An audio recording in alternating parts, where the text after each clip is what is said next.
En el nombre del Padre, y del Hijo, y del Espíritu Santo. Amén. Dios te salve María, llena eres de gracia, el Señor es contigo. Bendita tú eres entre todas las mujeres, y bendito es el fruto de tu vientre, Jesús. Santa María, Madre de Dios, ruega por nosotros pecadores, ahora y en la hora de nuestra muerte. Amén. En el nombre del Padre, y del Hijo, y del Espíritu Santo. Amén. Hermanos, hoy vamos a compartir sobre una epidemia espiritual de nuestro tiempo que se llama el egoísmo. Una de las labores de Cristo, buen pastor, es proteger al rebaño.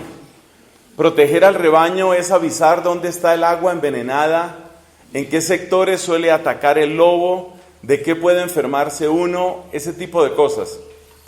Ciertamente el hablar de pecados, el hablar de problemas a veces suena un poco antipático y para algunas personas incluso repetido. Pero es necesario descubrir dos cosas, y es que si hablamos del pecado es por amor al rebaño, por proteger los corazones, proteger las vidas. Y en segundo lugar, para que sepamos que cuando hablamos de pecados, estamos diciendo también que hay una puerta de salida. Así como cuando en una familia todo el mundo se enferma de algo, pero suponga que alguien descubre que hay un remedio que es muy bueno. Seguramente esa persona le cuenta al resto de su familia o de sus amigos: mire, a mí me sirvió esto. Hay que hablar de la enfermedad, hay que hablar del pecado, pero no es por quedarnos ahí, sino por la alegría de ver que eso se puede vencer. Y ciertamente después de bastante reflexión, y ustedes saben el servicio que uno presta como sacerdote, yo veo que una de las epidemias más extendidas y más dañinas y profundas de nuestro tiempo es el egoísmo. Una palabra que tal vez la podemos tomar con un poco de superficialidad, y ese es el propósito de esta predicación, ver hasta dónde llega esta situación, esta epidemia. Me he tomado el trabajo, y por supuesto con mucho amor, de ofrecer una guía que ustedes tienen en sus manos, y hay varios títulos a lo largo de estas hojas. Lo primero que vamos a hacer es una comparación con la hipertensión, porque fue lo primero que sentí que el Señor me mostraba, que el egoísmo se parece a esa condición médica, a veces llamada enfermedad, que es la hipertensión. ¿Por qué? La hipertensión ha sido llamada un asesino silencioso, porque da muy pocas señales externas, y esto precisamente es lo que le permite avanzar e instalarse en el cuerpo de su víctima. Una persona puede tener una grave hipertensión y tú la tratas y se ve perfectamente saludable, incluso de muy buen color, mejillas rosaditas. La misma persona se siente muy bien y ve que puede trabajar y puede estudiar y puede divertirse, pero no sabe el problema que tiene por dentro. Algo así acontece con esta situación del egoísmo. La hipertensión, otro parecido, vamos a mencionar primero algunos parecidos a manera de introducción, unos parecidos entre el egoísmo y la hipertensión. La hipertensión hace particular daño en el corazón por aquello de los ataques cardíacos, y en el cerebro por aquello de lo que solemos llamar derrames cerebrales, así en lenguaje popular. Y uno se da cuenta que el egoísmo también afecta al corazón y afecta al cerebro. ¿En qué sentido? Pues metafóricamente. Afecta nuestros sentimientos, los empobrece, los vuelve de muy corto alcance, y afecta también nuestros pensamientos porque nos impide lograr lo mejor de nuestros proyectos. Tengamos presente que de la manera como Dios nos diseñó, lo mejor de ti siempre está más allá de ti, está por fuera de ti. Y es necesario, por consiguiente, salir de uno mismo para poder encontrar lo mejor de uno mismo. Hay una frase muy bonita que Dios le dijo una vez a Santa Catalina de Siena, ustedes saben, aquella virgen dominica que nos ayuda, nos ilustra, nos protege de tantas maneras en esta asamblea. Dios le dijo a Catalina: yo hice a los seres humanos incompletos para que se necesiten unos a otros, para que puedan necesitarse unos a otros. Eso quiere decir que una parte de mi vida no está en mí, una parte de mi vida la voy a encontrar en otros. Por algo, por ejemplo, los que se aman utilizan esa expresión tan bonita cuando dicen la media naranja. ¿Eso qué quiere decir? Pues quiere decir que estoy incompleto, ¿no? Que hay algo de mí que no está en mí, que tengo que encontrarlo en esa otra persona que, por ejemplo, es la pareja. Entonces, ahí está un parecido entre la hipertensión y el egoísmo. La hipertensión, pues, afecta particularmente el corazón y el cerebro. El egoísmo daña especialmente sentimientos y pensamientos. Otra característica de parecido es que la hipertensión no se cura con una intervención drástica, como decir una cirugía. Pues no soy experto en medicina, tal vez habrá algunos casos en que sí, pero lo que yo he visto que se recomienda siempre en la hipertensión es medicamentos y sobre todo cambios permanentes en el estilo de vida.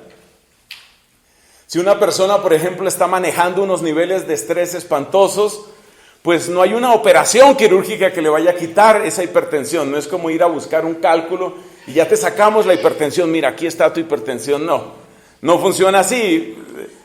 Tienes que cambiar tu estilo de vida y en eso también se parece al tema del egoísmo. Finalmente, pues lo que decíamos, la persona hipertensa puede verse saludable, así como un egoísta radical es una persona que puede ser muy agradable. De hecho, las personas muy egoístas cultivan un modo muy agradable de ser, porque esa es la manera de aprender a manipular a los demás y ponerlos a su servicio. Entonces, eso quiere decir que esa es la manera como muchas veces se disfraza el tema de la hipertensión. Hasta ahí los parecidos entre hipertensión y egoísmo, repito, a manera de introducción. Conviene ver también que hay diferencias. Por ejemplo, la hipertensión no se propaga por contagio. Uno puede vivir al lado de una persona hipertensa, eso no significa que me vaya a pegar la hipertensión a mí. En cambio, el egoísmo sí. El egoísmo es altamente contagioso y como vamos a ver más adelante, esta es una de las situaciones preocupantes en el ámbito familiar. Papás egoístas, centrados únicamente en proteger su agenda y su tiempo, fácilmente producen hijos egoístas que solamente se interesan por sus negocios y su dinero. O sea que sí hay una relación de contagio. Igualmente pasa en la relación de pareja y es algo muy triste. Yo soy un convencido de que Dios ha puesto, especialmente en el corazón femenino, unos torrentes de generosidad que precisamente preparan para tantas cosas bellas que la mujer puede hacer, empezando por el milagro de la maternidad. Pero cuando una mujer se encuentra con una pareja que es egoísta, y de eso se quejan muchas mujeres, y por eso dicen, él solo piensa en él mismo, tú resolviste tus cosas pensando solo en ti, tú arreglaste el horario pensando en ti, tú me hiciste abortar pensando solamente en ti. Llega un momento en el que la mujer también se satura, y tristemente lo que el mundo le propone a la mujer es, vuélvase egoísta usted también, hágala usted también. Si él vive metido en sus negocios, métase usted en sus negocios, saque adelante usted su empresa. Verá que usted puede tener una empresa con mayor patrimonio que el patrimonio de él y verá que entonces usted gana. Y ese magro, y no solo magro, envenenado remedio es el que se le suele dar a la mujer. Lo que demuestra esto es que efectivamente el egoísmo es muy contagioso. Y yo quiero invitar desde el principio a que quienes tienen su pareja piensen mucho en esto, porque esa persona que tal vez Dios te ha acercado tiene grandes tesoros y tú puedes ayudar a cultivar esos tesoros en tu pareja o tú puedes arruinar cualidades que la persona tenía. Otra diferencia que hay es que la hipertensión es algo que se queda en la persona, es individual, mientras que el egoísmo muchas veces se disfraza a través de un mecanismo de círculos concéntricos.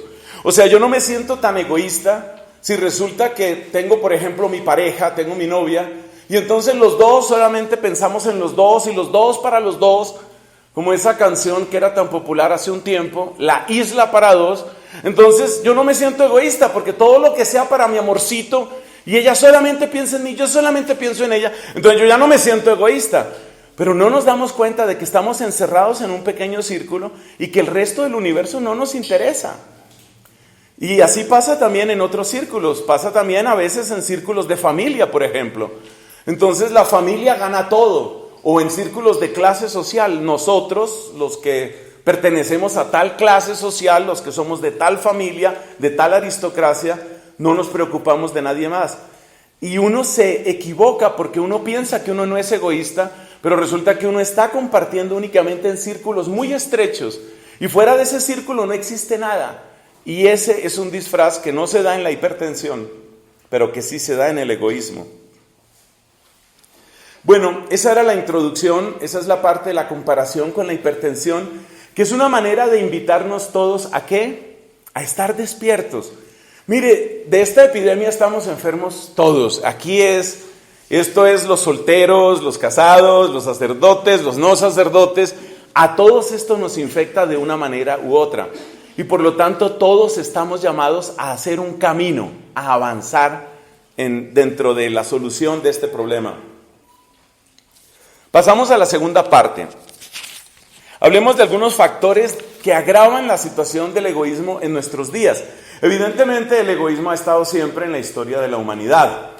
Uno se da cuenta, por ejemplo, que en el año 1000 antes de Cristo, uno se da cuenta que en la época del rey David, pues David se obsesiona con una determinada mujer, esta tiene que ser mía, y para hacer suya a esa mujer, pues comete adulterio, traición, mentira, homicidio, es decir, de todo porque está pensando únicamente en él mismo. O sea, el egoísmo es algo que está metido en nuestra naturaleza, en cuanto a nuestra naturaleza está herida por eso que San Agustín llama el pecado original, y así lo llama la iglesia entera. Realmente uno se da cuenta que esto es así, pero hay factores, y esto es lo que queremos tratar en esta segunda parte, hay factores que agravan la situación en nuestro tiempo. En primer lugar, esa idea que está tan generalizada de que la libertad es hacer lo que a cada quien le dé la gana, fíjate que esa idea cuando se difunde mucho, nos lleva a pensar que el estado natural del ser humano es, no se meta conmigo, yo no me meto con usted. Es evidente que esa idea de libertad, la idea de que yo haré lo que yo quiera, usted haga lo que usted quiera, esa es la canonización del individualismo. Y eso por consiguiente es la canonización del egoísmo. Ese es un factor que agrava, es decir, una falsa idea de libertad nos hace enorme daño en este sentido. Segundo, resulta que el individualismo produce muchísimos beneficios económicos a muchas personas. Así, por ejemplo, se asocia con un mayor consumo. Si tú tienes que tener lo tuyo, y si tu ropa no puede ser igual a la de tu hermano, porque tú eres tú y pues tú no vas a ser de los que heredan ropa de hermanos, por favor, imposible. Como tú no vas a heredarle la ropa a tu hermano, como tú no puedes prestarle o pedirle prestado, es muy perezoso pedirle prestado el juguete a tu primo, entonces ¿qué hay que hacer? Un juguete para el niño, otro juguete para el primo, otro juguete para el hermano. Y en algunos casos la situación es absurda. Yo he conocido familias en donde tienen de estos juegos electrónicos que ahora creo que son un poco menos populares, como la PlayStation y cosas de esas, y resulta que el hermano mayor tiene su PlayStation, pero ese no se la presta al hermano del medio, que entonces reclama tener su propia PlayStation, y cada uno tiene que tener, o sea, en la práctica viven como en apartamentos, y cada uno tiene que tener lo suyo. En algunas familias incluso se mira como un toque de cierta solvencia económica, que cada uno tiene su computador, su pantalla de televisión, cada uno está metido en lo suyo.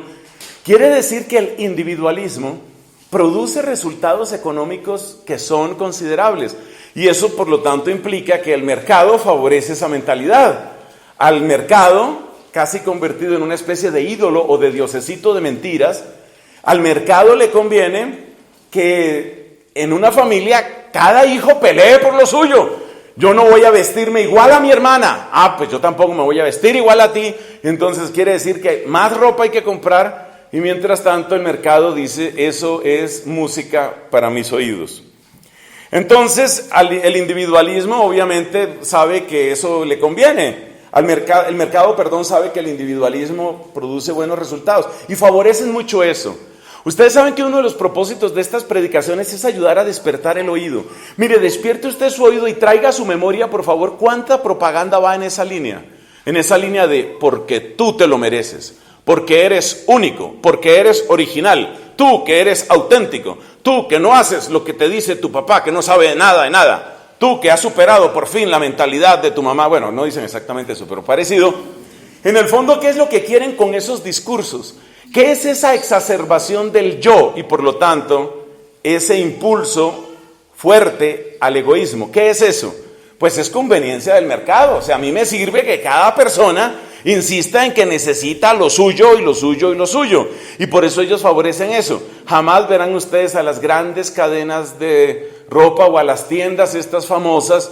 Ustedes no verán un Forever 21, por ejemplo, por decir uno así al azar. Ustedes no van a ver un Forever 21 que diga, esta ropa es tan durable que luego se la podrás heredar a tu hermanita.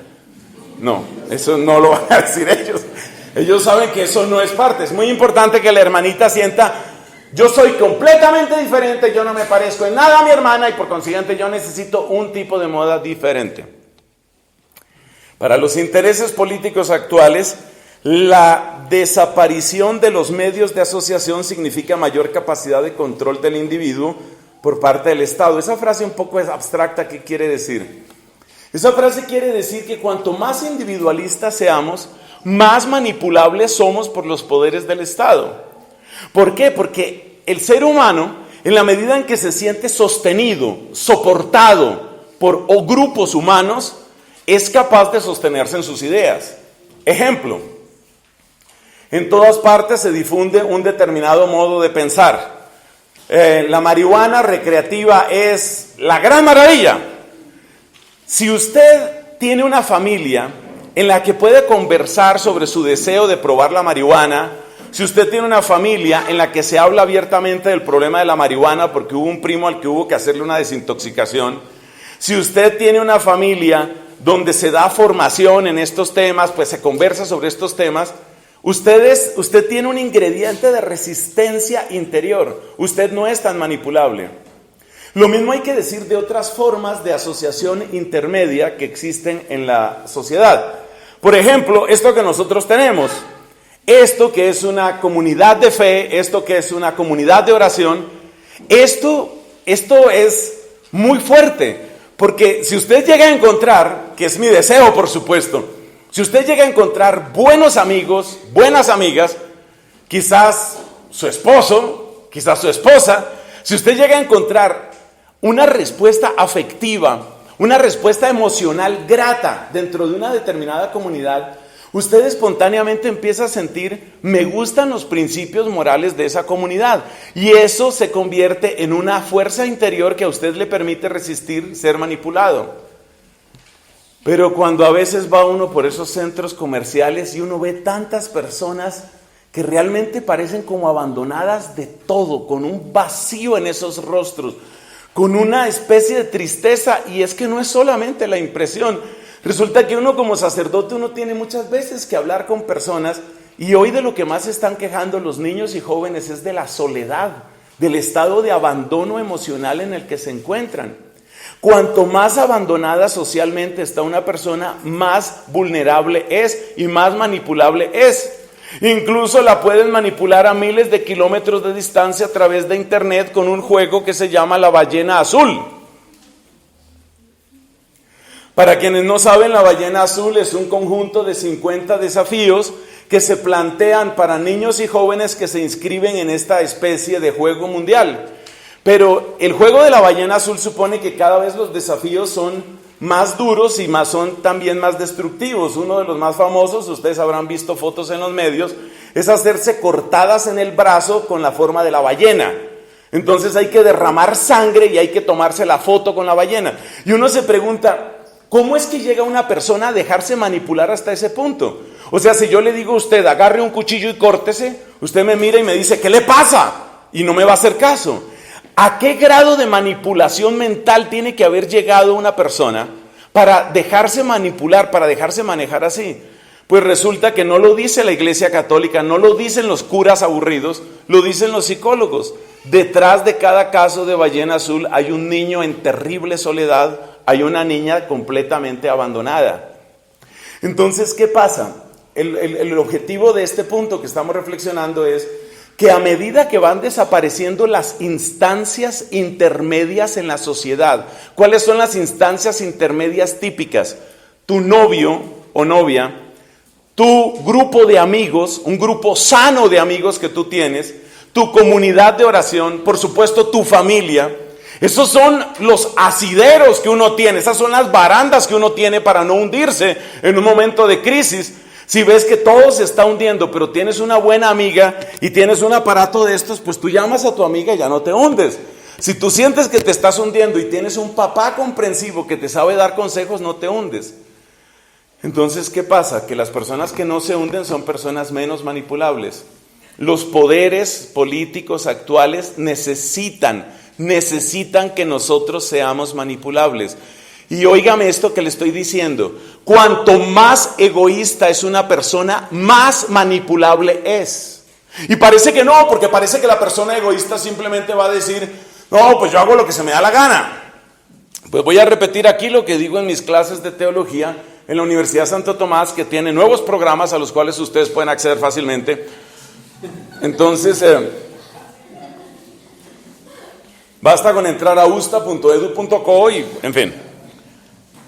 Esa es propaganda no pagada. Entonces, si ustedes se dan cuenta, esto es lo que comento en la Facultad de Teología, la persona que dice, yo solo hago lo que me da la gana, te pusiste en manos del marquetero astuto del momento. ¿Qué es lo que tiene que hacer un experto en marketing cuando se encuentra con un egoísta? Lo primero es respetarle el sacro ídolo de egoísmo que tiene. Se presenta un joven profesional exitoso, vanidoso, egoísta, solo piensa en él. Se presenta para hacer un negocio, para hacer una compra, para lo que sea. Un buen vendedor, un buen experto en marketing, lo primero que se da cuenta es, este tipo solo piensa en él y cree que se merece la galaxia. Sistema solar le quedó chiquito, la galaxia se merece. ¿Qué hace? Empieza a jugar con usted. Me doy cuenta de que usted es una persona que tiene un gusto preferente y un gusto alto. Tenemos una línea, tenemos una gama alta, que puede ser lo suyo. Empezó a jugar con usted. Entonces date cuenta que la persona egoísta lo único que está haciendo es volverse ciego frente a sí mismo. Pero todos los demás se dan cuenta por dónde lo pueden manipular. Que lo hagan o no lo hagan es otra cosa. Pero todos se dan cuenta por dónde lo pueden manipular. Entonces lo mismo hacen los estados con nosotros. Los gobiernos necesitan crear una mentalidad, estoy hablando de los gobiernos actuales que están prácticamente todos matriculados en el nuevo orden mundial. Necesitan que todos seamos una manada de egoístas, porque las personas que están reconcentradas en su placer, están reconcentradas en su sexo, están reconcentradas en su afectividad, esas son las personas a las que más fácilmente se les pueden hacer las ventas y se les puede convencer de lo que uno quiera. Otro elemento de gravedad es el subjetivismo en el que estamos, aquello del viva y deje vivir, lo cual es gravísimo porque eso deja por fuera a muchísimas personas. Pero casi diríamos que es tan obvio que vamos a seguir adelante porque hay bastante material. Mire, la soledad y el aislamiento agravan todas las necesidades del corazón humano.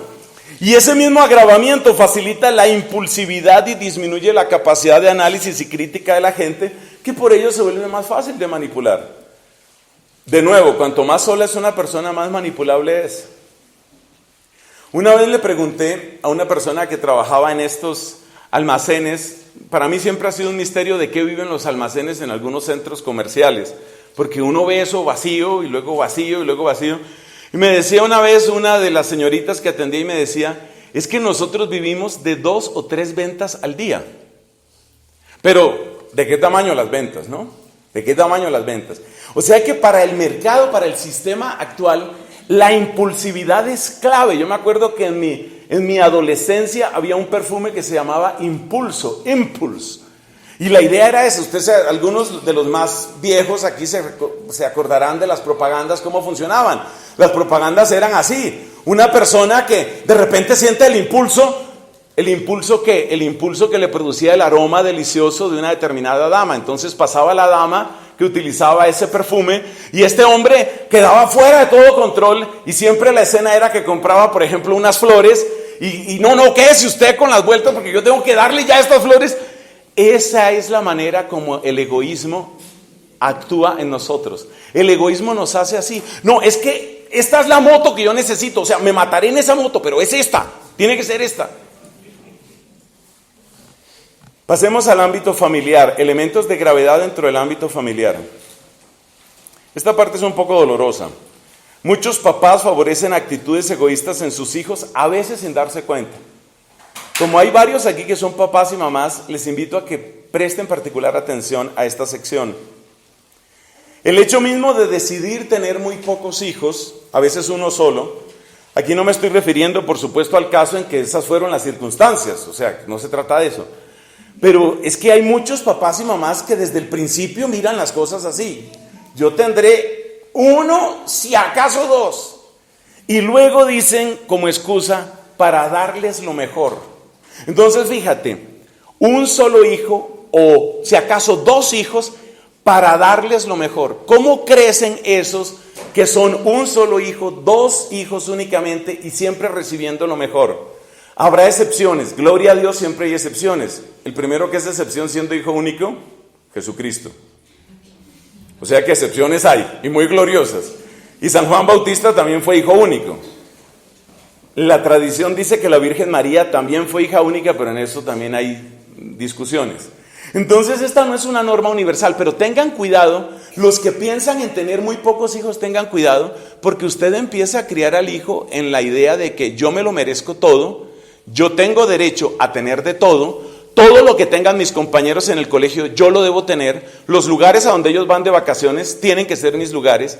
¿Y eso qué es? Eso es criar un pequeño egoísta que después se vuelve un gran egoísta y que finalmente se convierte en una especie de monstruo.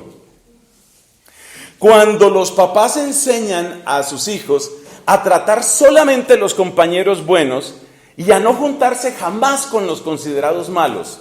Yo sé que este es un tema complicado porque todo papá quiere que el hijo pues no sea dañado por malas compañías. Pero hay que tener un balance muy cuidadoso aquí. ¿Cuál es exactamente el punto en el que tú estás protegiendo a tu hijo de malas influencias? ¿Y cuál es el punto en el que le estás acostumbrando a que no se preocupe por nadie más, sino únicamente por los que son como él, piensan como él, obran como él, juegan como él, se visten como él? Es decir, ¿en qué momento la protección del hijo se convierte en elitismo inyectado a presión en las venas del hijo? Esto no es fácil, encontrar ese punto no es fácil, y ustedes que me conocen saben muy bien que muchas veces he dicho, la vocación de papá, la vocación de mamá es una vocación heroica. Ser buen papá es tomar decisiones en ese sentido. Yo no quiero que mi hija se junte con cualquiera, pero tampoco quiero que mi hija se acostumbre únicamente a que tiene que tratar a los que son perfectos, de buena familia, como dicen algunos, gente bien, gente bien. ¿Con quién se relaciona mi hija? Gente bien, solo gente bien. Y resulta que muchas veces hay mentiras en eso, porque muchas veces los que se creen gente bien lo que son es más adinerados, no son gente bien, sino son gente que tiene más dinero simplemente. Y créanme que en muchos papás hay frustraciones económicas que quieren resolver a través de los hijos. Es decir, como yo quisiera que mi hijo no tuviera que comer tanta tierra como tuve que comer yo, entonces yo quiero que desde el principio se vaya relacionando, aprenda a relacionarse. Hay ciertas universidades donde usted se sienta y aquí está el futuro gerente del banco no sé qué, aquí está el que va a ser dueño, este es el que tiene un pequeño emprendimiento, este es el que no sé qué, y ese es el tipo de gente que yo quiero que esté cerquita de mis hijos, y en el fondo la motivación es económica. Lo que pasa es que los papás y las mamás, como todos los seres humanos, también se dicen muchas mentiras. Entonces, detrás de las escogencias de estudios superiores o universitarios, muchas veces hay esa clase de argumentos, es simplemente eso. De lo que se trata es, yo quiero que tenga una exitosa vida de negocios.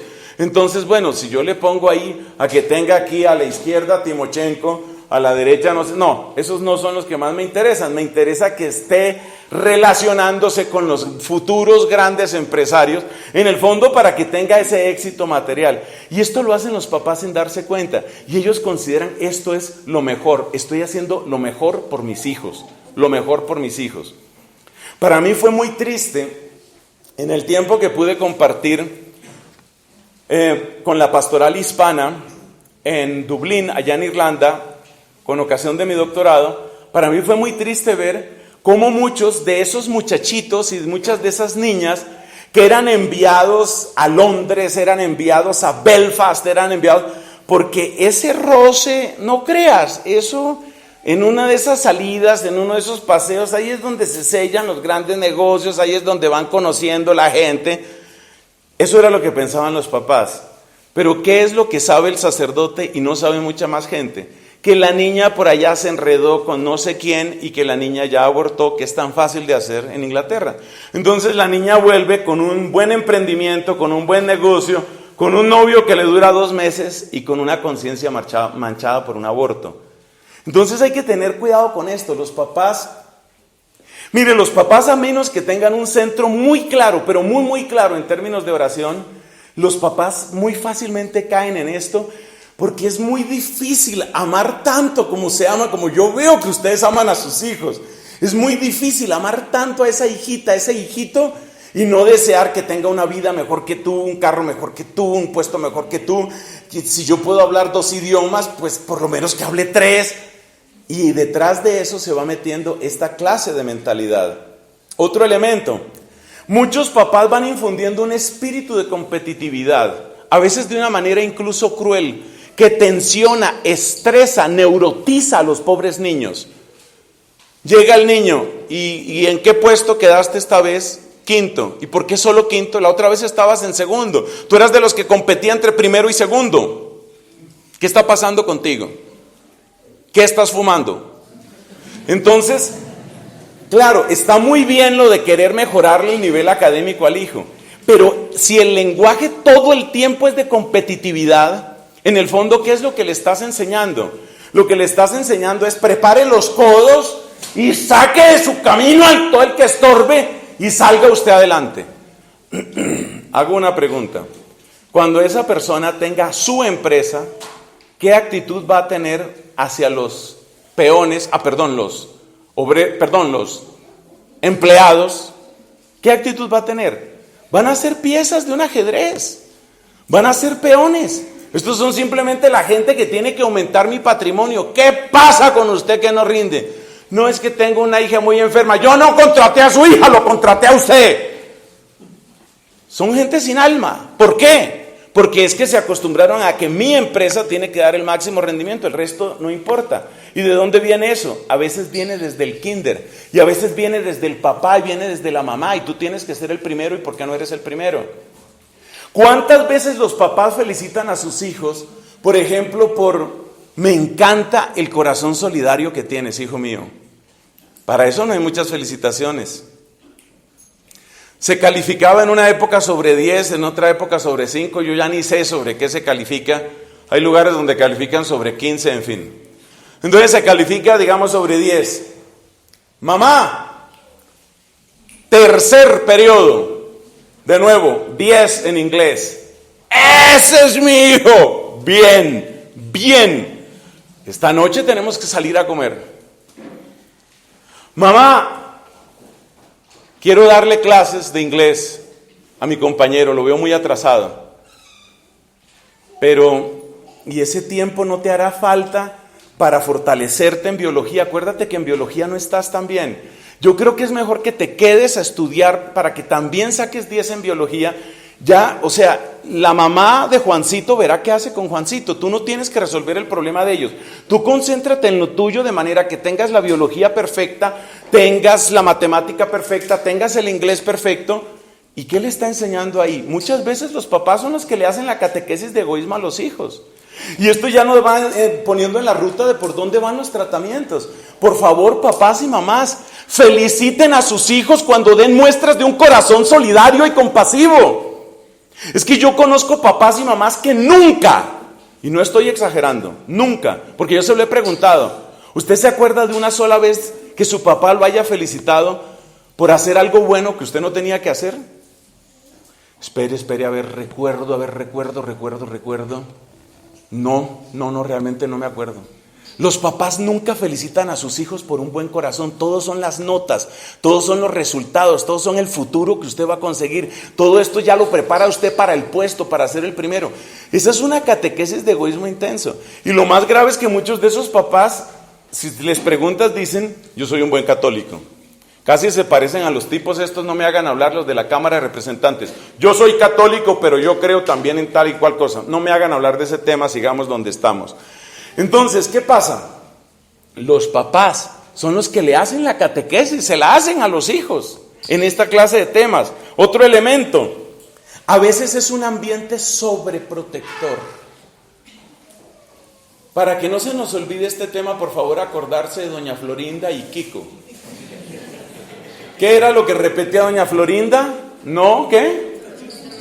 No te juntes con esa chusma. Es decir, me van a contaminar a mi hijito. Y de inmediato, ¿cuál era la reacción del niño?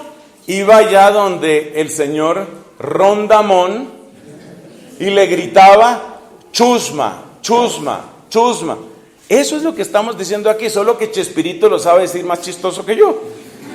Pero es ese tema, es exactamente eso. Es doña Florinda. Gracias a Dios, ninguna de las damas que está aquí se llama Florinda, pero vaya uno a ver actitudes.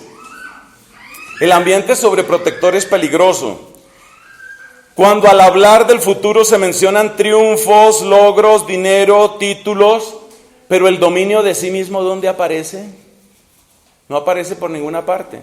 Entonces los muchachos se acostumbran a que la única razón para dominarse a sí mismo es si eso disminuye mi capacidad de hacer buenos negocios, o de pronto pone en peligro la seguridad de mi cuerpo, o de pronto pone en peligro mi patrimonio, que en el fondo son razones egoístas. Bueno, ¿cuáles son las consecuencias de esto? Yo creo que ustedes se las pueden imaginar. El egoísmo produce una catarata de pecados de omisión, obviamente.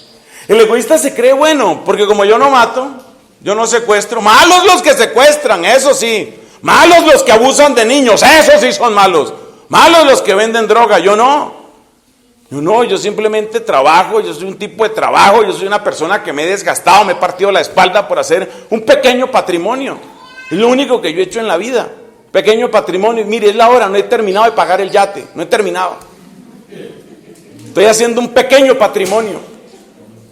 Y la persona se considera buena. Oiga, y vaya usted a decirle que no. Vaya usted a decirle que no. Ha llegado, hermanos, ha llegado el tiempo de Cuaresma. Ha llegado el tiempo de Adviento, hay que confesarse. ¿Confesarme de qué? No sé de qué me tengo que confesar yo. Un tipo normal, trabajador, vivo para mi familia. Lo que dijimos de la hipertensión, no se nota, uno no lo nota y uno cree que va normal por la vida. El egoísmo está detrás de los pecados de corrupción que vemos en el gobierno, en el mundo académico, en el arte, en sectores de la iglesia. Esto nos afecta a todos. La palabra corrupción, si usted la analiza, siempre tiene detrás a un egoísta, un pecado de egoísmo. ¿Qué es un corrupto? Ahí propongo una definición en la tercera página de lo que ustedes tienen. Un corrupto es una persona que ha llegado a esta conclusión: si no me aprovecho de esta oportunidad de ganancia, o de poder, o de placer, otro lo hará. ¿Por qué no yo? O esto es para mí, o es para el siguiente. Que sea para mí, que yo goce. Entonces el egoísmo es la vitamina interior propia de esa situación que llamamos corrupción. Lo que todos estamos sufriendo. Qué fácil es levantar el dedo para hablar de la corrupción del gobierno, la corrupción de los poderes públicos. Pero vaya usted a las empresas, especialmente en los temas de contratación, vaya ahí. Hace poco hablaba con un amigo que estuvo metido durante algún tiempo en la industria del transporte y ¿qué me decía? Me decía exactamente eso. Me decía, realmente, y es una empresa privada, eso no es el gobierno, ¿cómo funciona el tema del transporte? Ya eso es una ley. Para darle carga a un camión hay que darle dinero al que sirve de distribuidor o como se llame ese señor. Hay que darle un dinero adicional. La empresa de tal manera tiene metido esto en su ADN que los sueldos de las personas que hacen esa repartición de carga son sueldos deliberadamente bajos, porque se sabe que la persona va a completar con una cantidad de sobornos y propinas que nunca llegan a conocimiento del Estado. Entre otras cosas, eso defrauda al fisco. Y esa corrupción que está en todo. está en todo. ¿Cuántas personas, a cuántas jovencitas les he oído quejarse yo del acoso implícito o descarado, acoso sexual que sufren? Y ese acoso a las jovencitas, ¿cuáles jovencitas son? Las jovencitas que están aquí o que están creciendo. O sea, démonos cuenta de los alcances que esto tiene y pregúntese si ese es el mundo en el que usted quiere vivir. Y la persona que no cede a eso, usted queda despedida por cualquier motivo, no pasa periodo de prueba. Y como ahora hay un egoísmo corporativo que se llama contratación por prestación de servicios a todo el mundo, eso es egoísmo corporativo, porque eso significa yo a usted le hago lo que yo quiera cuando yo quiera. Si usted no me obedece a mí, si usted me cae mal a mí, se quedó sin contrato el año entrante y la ley no me obliga a tener que contratarlo a usted. Yo sé que laboralmente han tratado de sacar leyes que después de 4 o 5 años o no sé cuántos años de prestación de servicios tiene que tener un contrato más permanente. Ay, dicen en mi pueblo, echa la ley, echa la trampa. ¿Cuál es el recurso? Quitan ese cargo, crean otro cargo con otro reglamento y entonces ya no es el mismo cargo. Hay gente que es perfectamente capaz de desarmar una empresa y armar otra empresa solamente para salirse de la ley, así como se oye. Entonces, ¿eso qué es? Corrupción, pero entendamos de dónde viene esa corrupción. Porque es que cuando uno habla de pecado, la gente dice, pero qué medieval ese tipo, pero ¿cómo así? Pecado es esto que estamos diciendo, pecado es lo que usted sufre cuando usted quiere salir adelante en la industria del transporte y le empiezan a decir, tiene que sobornar a este, sobornar a este, sobornar a este, acostarse con este, acostarse con esta. Cuando usted sufre eso, usted se da cuenta qué significa la palabra pecado. Eso es lo que significa la palabra pecado. El egoísmo nos vuelve egoístas, ay caramba, el egoísmo nos vuelve resignados y pasivos frente a los fenómenos sociales. Esto para mí es supremamente grave porque esta es la manera como el lobby LGBT se ha metido en los países a través de esto. Lea con atención ese punto, mire, el egoísmo nos vuelve resignados y pasivos. ¿Por qué? Porque mire cómo razona el egoísta. El egoísta típico razona de este modo. Mire, yo no estoy de acuerdo con eso, pero ¿a mí qué? Mientras no se metan conmigo, a mí no me llama la atención eso. Pero si no se meten conmigo, pues ¿qué problema hay? No se dan cuenta, el egoísta típico no se da cuenta que ya se metieron en su vida, que ya se metieron con su familia, que ya se metieron con sus hijos. Yo lo que le preguntaría a la persona egoísta es, ¿tú no quieres tener familia, tú no quieres tener hijos? ¿O dónde crees que vas a educar a tus hijos? ¿Y qué crees que le van a meter en la cabeza a tus hijos? Miren, las cifras son realmente dramáticas. En países como Suecia quieren que la educación sexual empiece a los 2 años de edad, a los 2 años. Y por supuesto, el programa de educación sexual a los 2 años de edad ya está controlado por el Estado.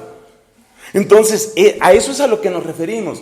Pero ¿por qué estas cosas están pasando y la gente está así como adormecida, como en cámara lenta? Hay otros que decimos que tenemos la velocidad normal.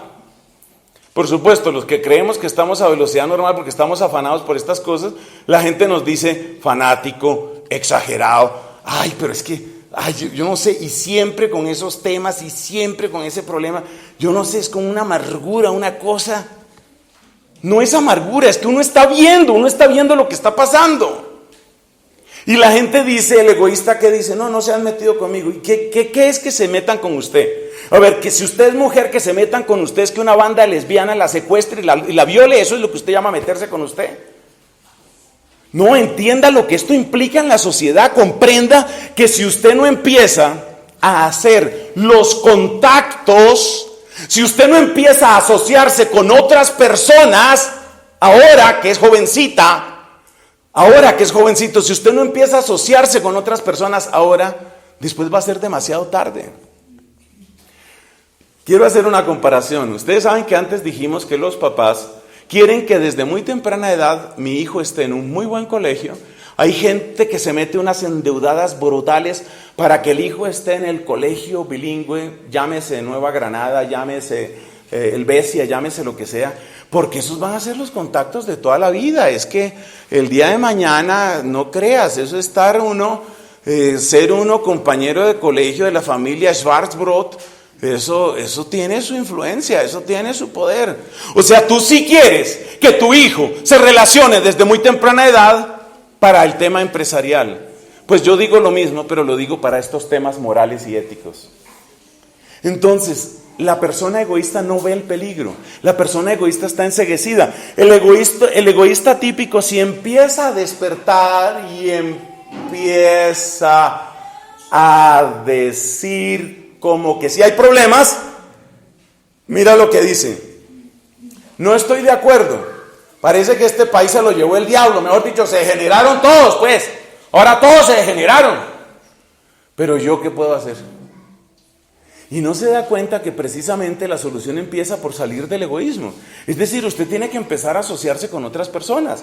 Y ese es el gran interés de que no nos conozcamos los que tenemos unos mismos valores, que en la mayor parte de los casos son valores típicamente cristianos y con una gran raíz bíblica. La gente no quiere que nosotros nos conozcamos ni que nos asociemos, porque por supuesto que somos muchísimos más los que estamos en desacuerdo con ciertas perversiones que nos están implantando, pero como estamos dopados por el egoísmo, entonces tenemos a millones y millones de personas, cada uno metido en su sillón cómodo, diciendo: qué pesar, este país se lo llevó el diablo, pero ¿yo qué puedo hacer?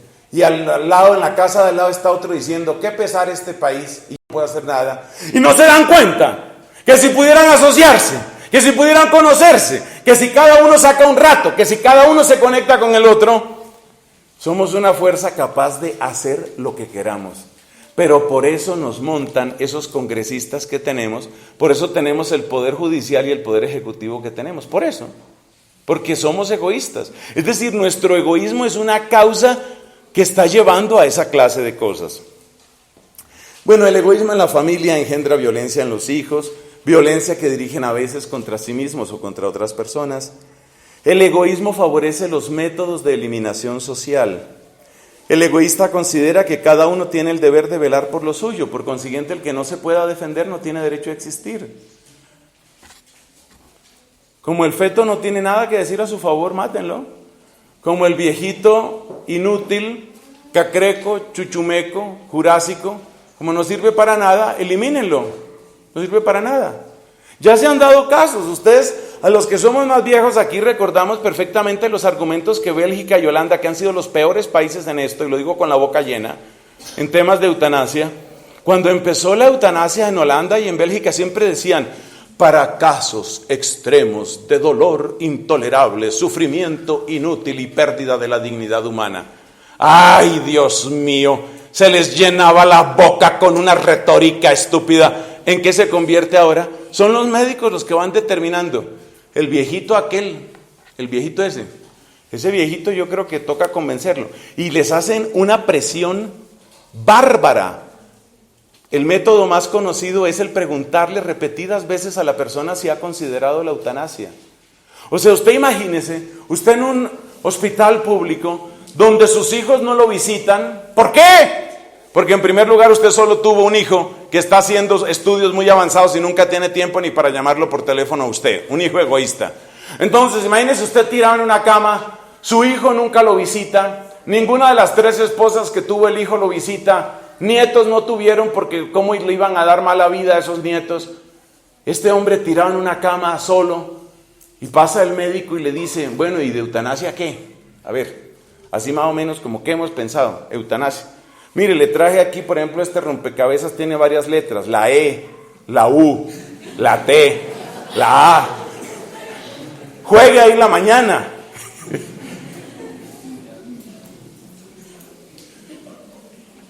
Entonces, ¿y cómo empezaron los holandeses? Yo admiro a Holanda por otras cosas.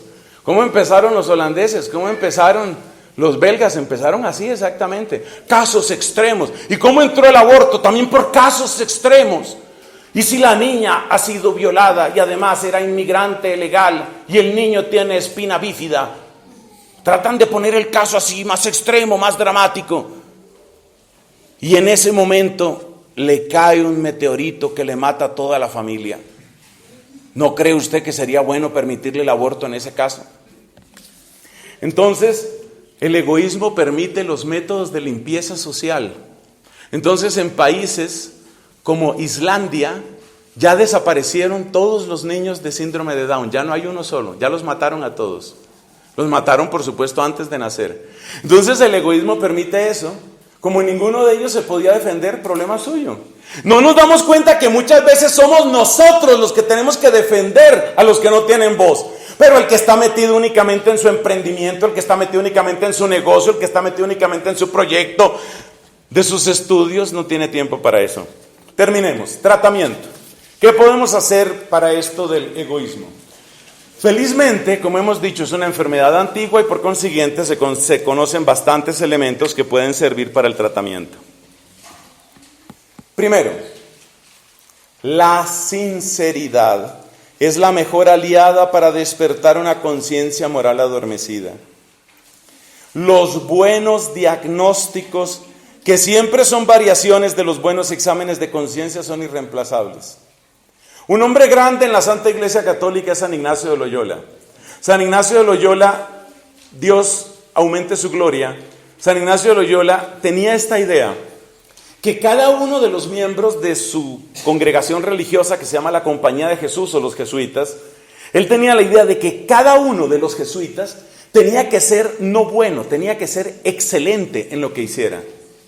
Pero al mismo tiempo él se daba cuenta de los peligros de soberbia, de vanidad y de egoísmo que conlleva el cultivar tanta excelencia y tanta superioridad en tantas personas también escogidas. Entonces San Ignacio, guiado por el Espíritu Santo, puso ciertos contrafuertes, ciertos límites que impidieran que se llenaran de soberbia o de vanidad o de egoísmo sus jesuitas. Por ejemplo, ¿qué tipo de cosas? Bueno, es una comunidad religiosa que por lo menos en sus buenos tiempos ha tenido la forma de obediencia más vigorosa, la forma más fuerte de obediencia en las comunidades religiosas la tuvieron siempre los jesuitas. Una obediencia bárbara, que es una manera de triturar el ego. O sea, tú no vas a disponer completamente de ti mismo.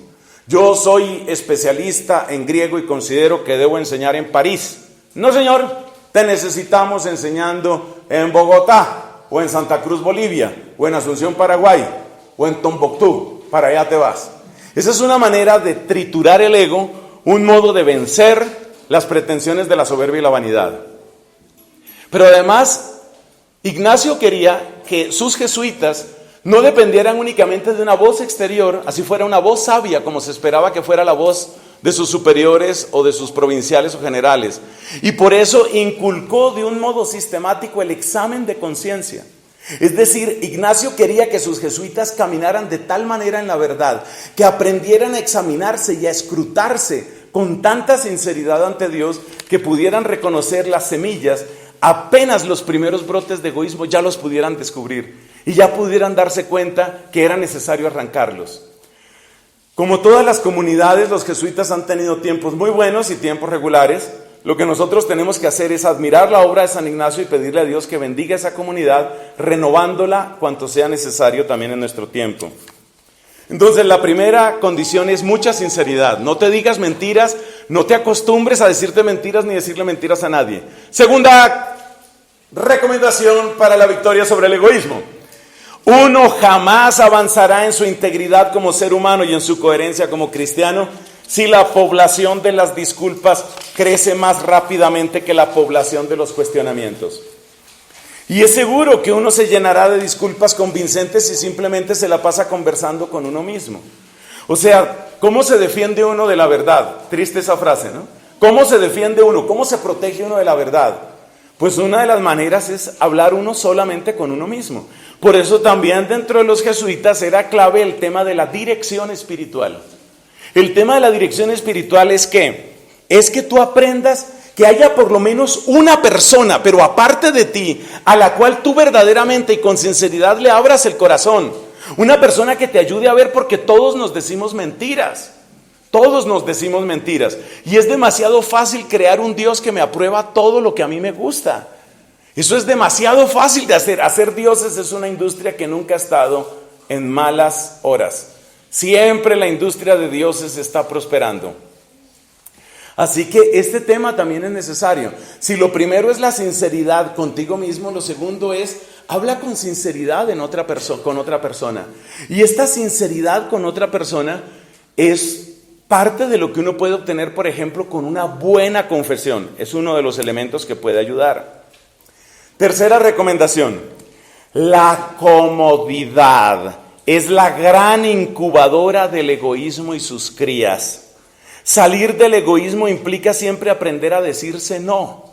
Ustedes notaron que cuando hablé de aquellas personas que estaban descontentas con el país, pero nadie hacía nada, cada uno estaba debidamente acomodado en su poltrona. Si tú estás en tu poltrona de comodidad, dices, el mundo se está hundiendo, más o menos como yo me hundo en esta poltrona.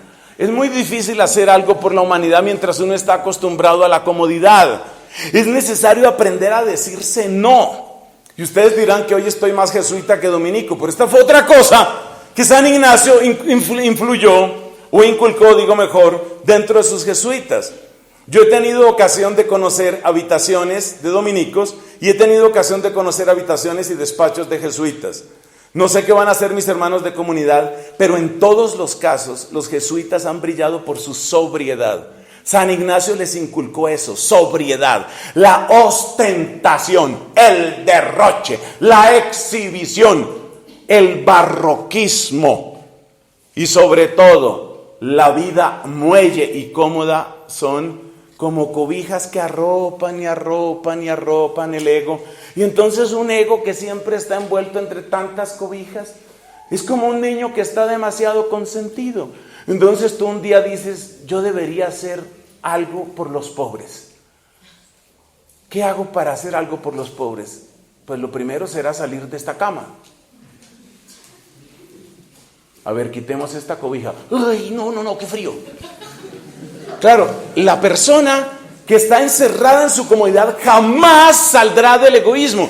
Entonces es necesario hacer ejercicios de renuncia, ejercicios de autodominio. Si uno no hace ejercicios de renuncia, si uno siempre está haciendo las cosas a la manera de uno, a la hora de uno, según el gusto de uno, o si la única manera de que uno ceda es por la obligación de un deber o una amenaza exterior, uno no es dueño de uno mismo y nunca podrá salir del egoísmo.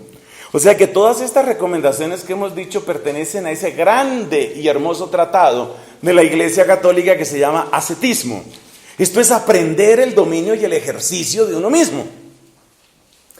La siguiente recomendación es un poco más suave, para que no digan que todo el tiempo el padre regañaba. Mira, las experiencias de generosidad propias de una buena amistad o un buen noviazgo enseñan a ver la vida desde otra perspectiva. Y esto trae dosis de confianza y de alegría. Con lo cual estoy diciendo que un buen noviazgo, lo cual no es fácil de conseguir, pero existen. Mira, un buen noviazgo, una buena relación de amistad es algo extraordinario. Y por eso el ideal de los papás para con los hijos no ha de ser que los hijos estén tan demasiado sobreprotegidos que no tengan ninguna posibilidad, ni siquiera una edad razonable de tener un novio o una novia.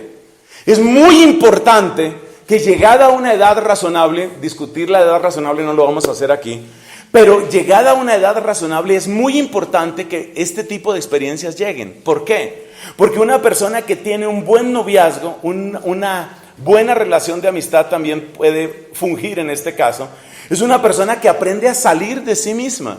Fíjate que en el fondo un buen noviazgo es, ya no me importa únicamente mi cumpleaños.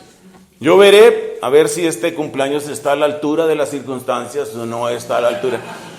La persona que está obsesionada con su cumpleaños resulta que tiene una novia y realmente la quiere y le parece extraordinaria y le parece así, ella es tan linda, ella es tan especial, mejor dicho, como ella no van a ser otra, si nace, no se cría. Bueno, es absolutamente única. ¿Qué quiere decir eso? Un buen noviazgo sirve para salir de uno mismo. Porque la persona por lo menos da un paso. Se está acercando el cumpleaños. ¿Mío? No, el de ella o el de él, según el caso. Y ese salir de uno mismo, ese voy a ver cómo le doy felicidad a otra persona, ese es un buen ejercicio. No es indispensable que sea noviazgo, no es indispensable. Las buenas relaciones de amistad funcionan también de esa manera. Ese preocuparme, hombre, voy a ver cómo le alegro el día a tal persona. Vamos a tener un detalle con tal persona. Eso es salir de uno mismo. Y es uno de los métodos más suaves, más bellos de triunfar sobre el egoísmo. Seguimos. Ahí se acabó el recreo, vienen los últimos regaños. Una de las características del egoísmo es que uno no está disponible para nadie, sino solo para uno mismo, o para lo que uno le guste o le convenga.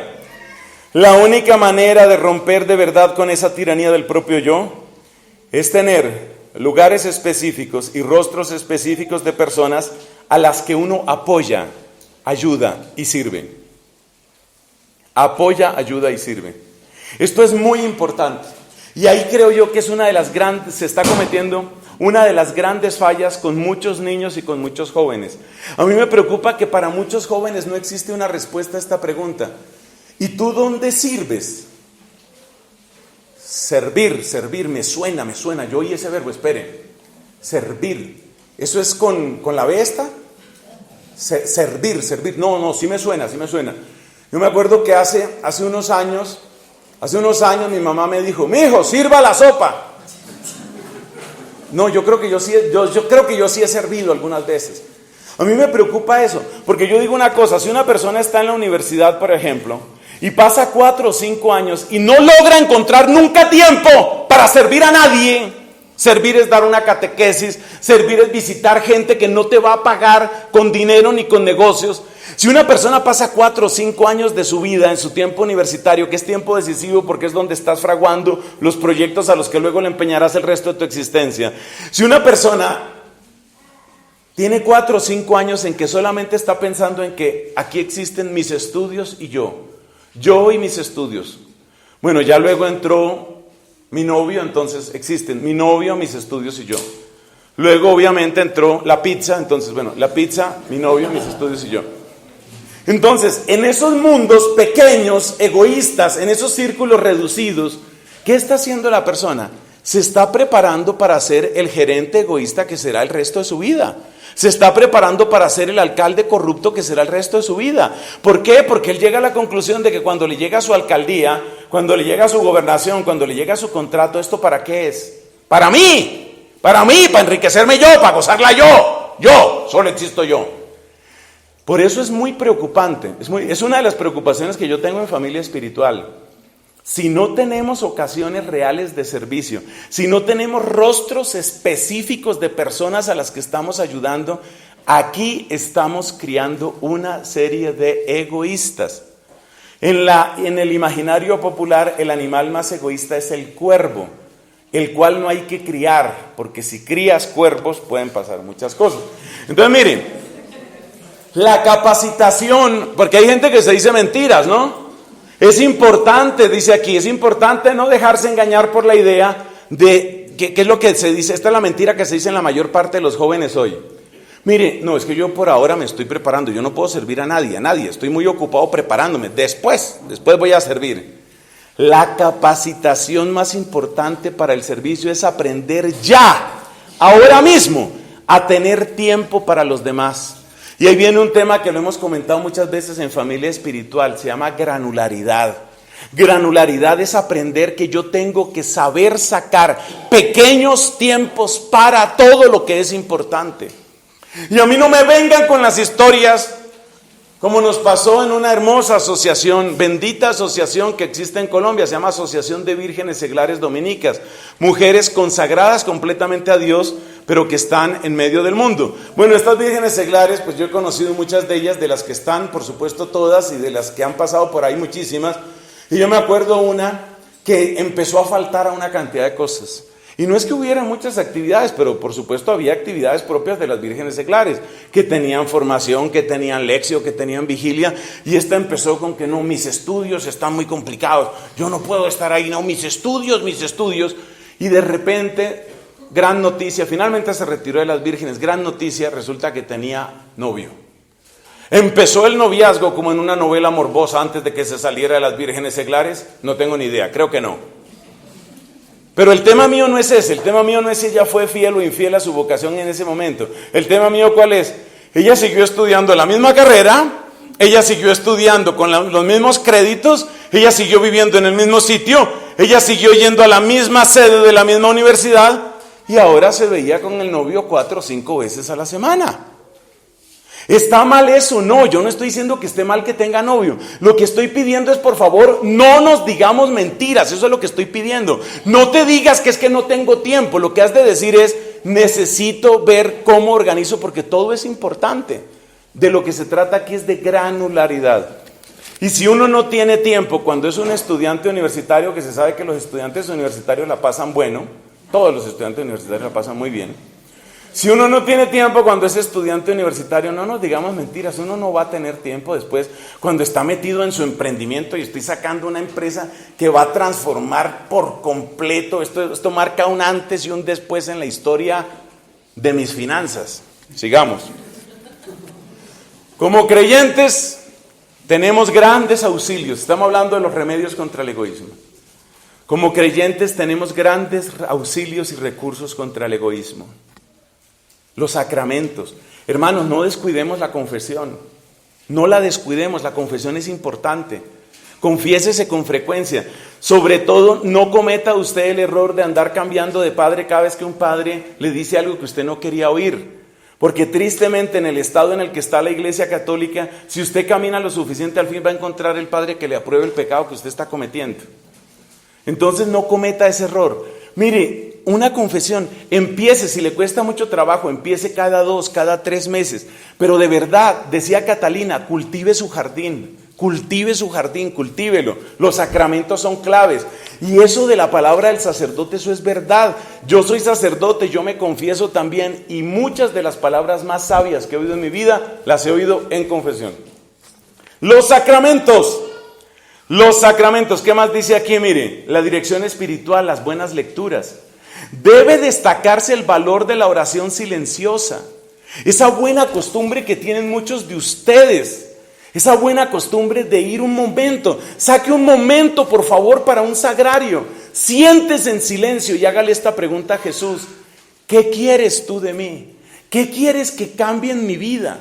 Mire, Jesús le habla a uno. Jesús busca caminos para que uno salga de las tristezas de pecados en las que está metido. Pero de por Dios hay que conectarse.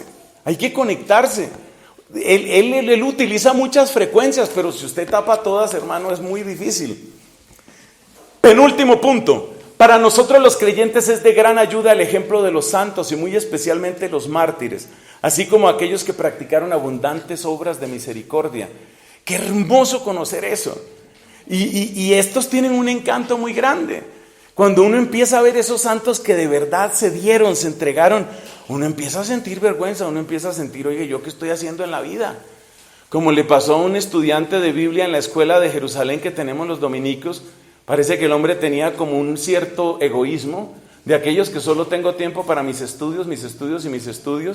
Y resulta que una vez estaba hablando con otro compañero de estudios de allá de l'École Biblique en Jerusalén, y entonces le decía, oiga, ¿sabe qué estoy pensando? ¿Y si yo me muriera ahora, yo qué le presento a Dios? Será una buena bibliografía.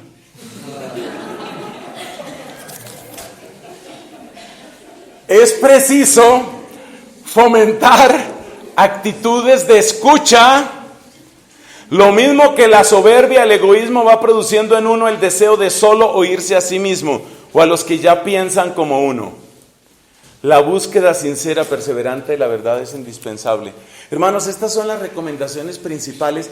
Yo creo que a lo largo de esta predicación hemos visto pues que todos estamos untados, que todos necesitamos, pero que todos también tenemos posibilidades. Yo quiero destacar esto, que todos tenemos posibilidades, porque si hay algo que maravilla, si hay algo que enamora hasta el fondo del corazón de la persona de Jesucristo, es que este es uno que realmente se dio. Se entregó. San Pablo dice, Él se vació de sí mismo. Eso es lo que significa la palabra kenosis. Se vació de sí mismo, lo entregó todo. Tenemos un Jesús de nuestro lado y Él no nos va a abandonar en esta hermosa empresa, en este hermoso camino de vencer el egoísmo. Gloria al Padre, al Hijo y al Espíritu Santo.